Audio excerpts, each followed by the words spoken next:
We are pleased to have with us today Tina Eddy. She lives in the Midwest.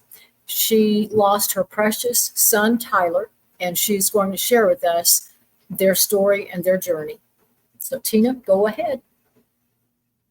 First off, I want to say thank you, Mary, for giving me this opportunity to share my son's story. Welcome.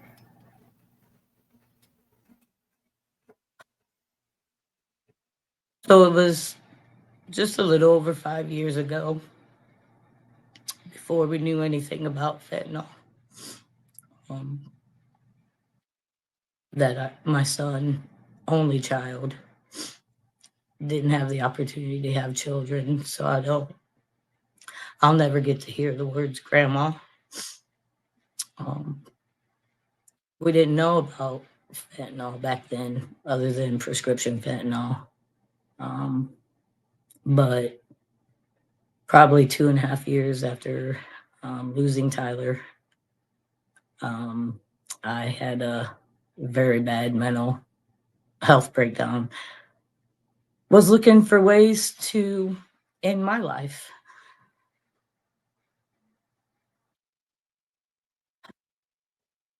I was out driving around one night, and I just happened to pull into a church parking lot to have my breakdown.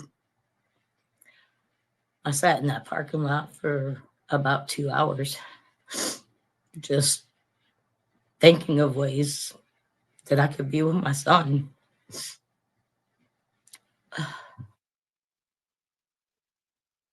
After that 2 hours, I just broke down and started praying as hard as I could for God to give me and show me the purpose to continue my life without my son. I finally composed myself, headed home. Probably a couple days later, maybe a couple weeks, I ran across the group Lost Voices of Fentanyl and started talking with April Babcock and Virginia Krieger, sharing my story with them. And if it wasn't for them and finding this group, I probably wouldn't be here today. She was definitely my angel. That's an incredible testimony for this group and the power that they have to change lives and save lives. It's not just about saving fentanyl lives, but it's about saving moms like you who are struggling with incredible grief. I tell people all the time, it's too late for me to save my child, but it's not too late to save yours. The stigma has to end. It's terrible. The stigma we have to deal with, the comments people make because they just want to blame it on, oh, they're just an addict, or it's horrible. We shouldn't have to live with that while we're dealing with the loss of our child, and some of us our only child, some of us multiple children. I often say I can't imagine having to worry about losing another child. It's bad enough losing my only child, so I can't imagine having to worry day in and day out about living children that are still here, and worrying about whether they will get fentanyl. And it's just horrible. My son was born 5.5 weeks early, was in intensive care unit for the first week of his life, fighting for his life, to only be taken 22 years later without a fighting chance when fentanyl came into the picture. It's a horrible journey. I don't want anybody to ever have to experience this kind of pain. It's debilitating. It's mentally, physically, and emotionally exhausting. not a day goes by. And reading people's stories and seeing the devastation that this is causing on families everywhere. It's not just the parents. I mean, I have nieces and nephews that never get to know their cousin. And Tyler and I both were always two of the favorites. I was the favorite aunt because I was one that always played with the kids at family get-togethers, and Tyler also was. They miss him dearly. Some of them were a little young, but as I share his story with them now, you can just see the hurt in their eyes. And they didn't even know him. So, Do you feel like this story of his death, the whole fentanyl episode, all of that, do you feel like that will be a good, strong reminder to them to never experiment with drugs? I hope so. I'd like to say yes, but kids are going to experiment. They always have, but nobody should die from a first time of trying anything. People have years of time to recover or to try and get help.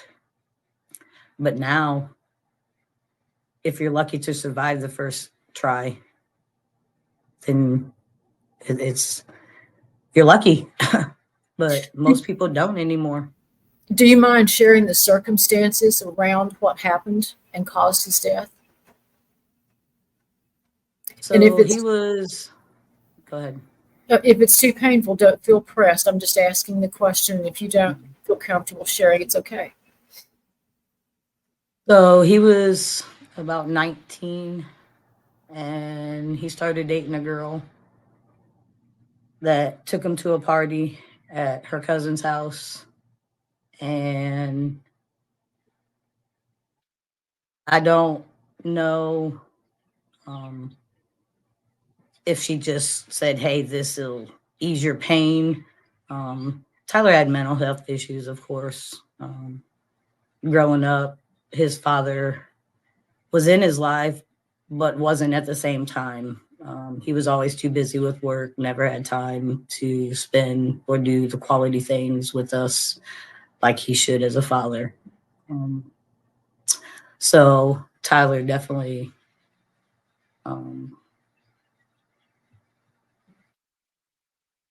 wanted his father more in his life. And I know that was part of his mental health issues. So this girl took him to the party, introduced him to heroin. Her cousin showed him how to shoot up for the first time. And from there, that was all it took. He lasted about 2.5 years. And in that 2.5 years, so we received a phone call. I received a phone call that he was at the hospital and that he OD'd. So I rushed to the hospital, of course, to see him not doing well, fighting for his life then, to find out that that was his 9th time that he had overdosed. And that was the first time that I had heard that he was even using. The only reason why we found out at that point was because one of the nurses seen that he had 2 loving parents there with him overnight, and was trying to get him help. So she just blurted out that this is your 9th overdose. You know, you have 2 parents here that want you to get help. You should be lucky because not a lot of people have that or have family or their parents there with them.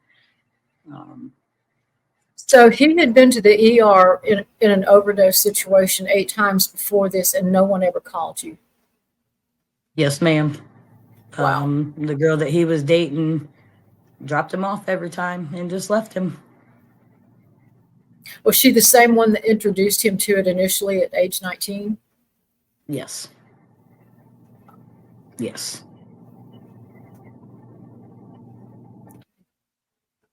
So because he was obviously over the age of 18, they would not call you because he was not a minor child. So he was considered an adult, and they just let it go. And That's correct. And by law, in fairness to them, they have to. So kudos. That's one thing that I want to try and get change for. I believe that no matter what age, if there are family members that are trying to get their child help at whatever age, we should be able to get information, and they should be able to let us know so we can try and help our children. Well, thank God for that nurse who had compassion and went outside the rules and called you. Absolutely. Absolutely. I mean, that was a very brave thing. She might possibly have lost her job over that. I don't know, but exactly. Somebody needed to do what she did. So that was a very brave thing. Wow. So after that, he was in and out of the hospital too soon. So it was probably a year into his addiction that we first got that call about the 9th overdose. So it was within a year. I mean, he was gone just that fast.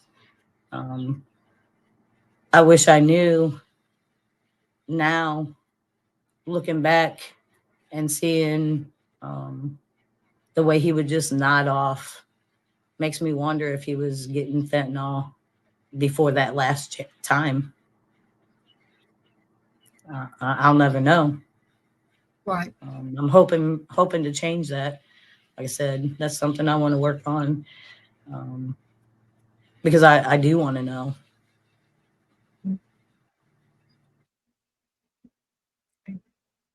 So, are you involved in any other groups beside Lost Voices? Like maybe. Oh yeah. Okay. I'm with the Drug Epidemic Memorial Wall. I'm actually an ambassador working with them, getting in schools to educate the youth. I'm on Drug Induced Homicide Foundation. So you know Dawn Allen? No? Okay. I don't know her personally. We haven't actually got started with the schools yet. That kind of just got started. And we have a lead in Indiana that is working on that. So we're hoping that at the first of next year, we will be able to get into the schools. It's a lot of work to get into the schools. It's not easy. But thank God for the Drug Epidemic Memorial and Facing Fentanyl media that they were able to get that started and get us all trained to be able to do that. That's great. Okay. Is there anything else that you want to share as we close today? Yeah, I think this picture will make a strong statement for people. This is a way us bereaved parents get to spend our Mother's Day.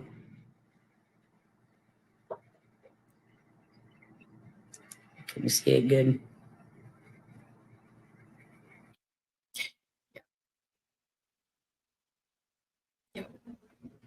It's very powerful. I'd like to add that. It is. I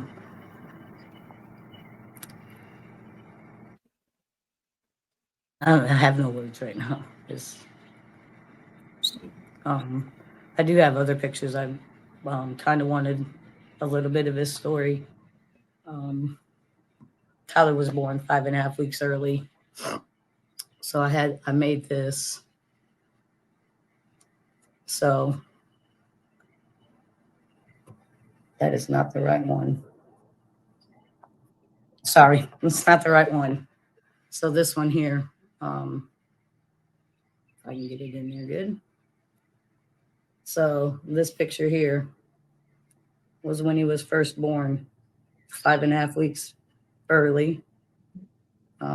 He was born with the umbilical cord wrapped around his neck and purple and jaundice at the time. But he came into this world fighting for his life. He sure did. And then the picture here represents he's 5. Sorry, I'm trying to keep this picture in there. And then this picture here, he was about 10. So I tried to do about every 5 years. This picture here, oh, wrong one. He was about 15. And then this picture here, he was 20. And then This is gravestone. Those are powerful pictures, and we are coming up on Mother's Day, so I know this has got to be an incredibly hard time for you, and I thank you for coming on with us today and sharing a very, very hard story, a tragic story that no mother should have to endure. So I thank you for that, and we'll thank you very much. I appreciate it. thank you. God bless you for what you do. We really appreciate it. Well, the blessing is mine. It's been an incredible journey, and I am thankful for all of you, truly. We are very thankful for you. Pleasure.